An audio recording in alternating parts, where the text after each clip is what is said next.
Hello, I am Brandon Leonard. This is Communications 263, Elements of Intercultural Communications, Professor Mays. This is the body ritual among Nasarima.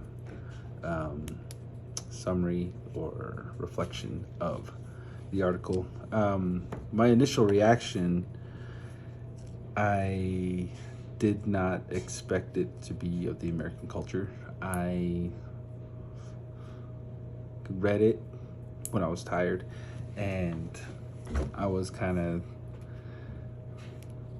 puzzled at what was being said until Professor Mays posted on the discussion question forum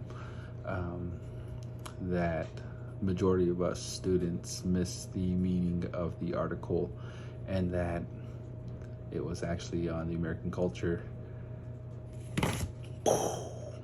So I reread the article, and what I took from it was the shrines, which depicted the bathrooms or showers of every household, and how they said that the more wealthy of the culture have more than one shrine, and every household has at least one shrine, which is the restroom. The ritual in the shrines is basically talking about using the toilet and taking a shower, because those are the things you do in private.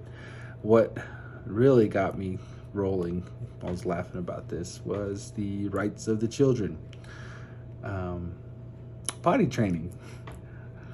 I thought that was pretty funny after finding out that the article was on the American culture and that Nasirima is actually American, spelled backwards.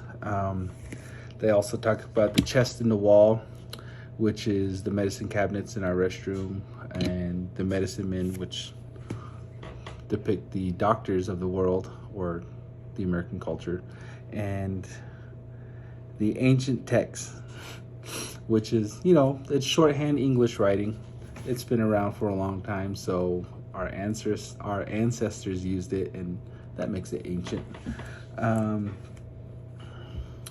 And on to the next, number 2, describe a communication pattern, practice, ritual, event in my culture, and how it is connected to the U.S. culture's worldview.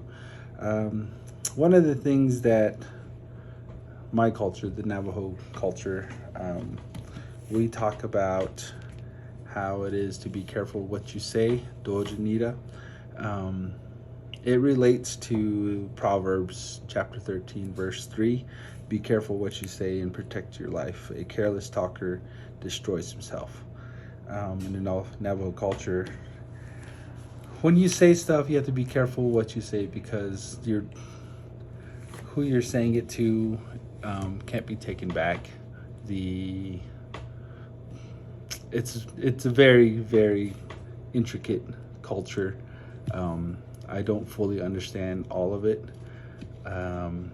but I do know, and I was told when I was smaller, that you have to be careful how you talk to people, because some people may mistake your words for other things. And that's the same with the American culture. I mean, you still have to be respectful and talk to people in a respectful manner. You just don't say things, because you could say the wrong stuff, and that could be bad juju. And how that's changed since. So number 3, change.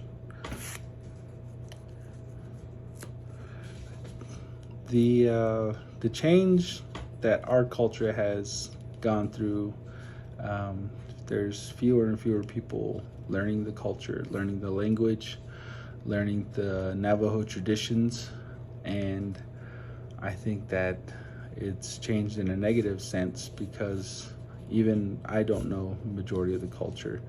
I rely on other people to get answers if I have a question of culture.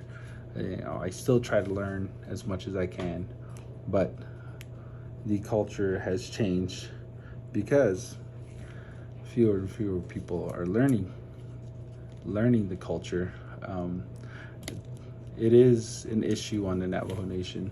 There are a lot of people that are aware that the culture is dying and the language is dying. It's quote unquote the language is being lost, is what they say. Number 4, I believe that it is detrimental, and through the article written by Tiffany Lee in 2007, she states that what influences Navajo youth to learn and use Navajo language? Why should it be taught in schools? What's the reason for it? And I think the reason for learning the Navajo culture and language is because it's not widely known amongst the youth of the Navajo Nation, especially with technology nowadays. Everyone just wants to be on their phones, wants to be on a gaming system, playing with their friends online, trying to, I guess, deviate from the culture that's been here for a really long time. What motivates them to learn it? I think right now it's in high school they gotta learn it to get a grade. Maybe if they're entering a family that is traditionally a Navajo and what they practice is the Navajo traditions, and maybe they want to learn that to impress the family. But I think another reason for them to learn the Navajo language and culture is to teach it to the youth that are up and coming. I know that's where I was not taught when I was growing up. I didn't have the will to learn it. I wasn't taught by my parents, and my parents didn't teach them. What we know is just a small aspect of it.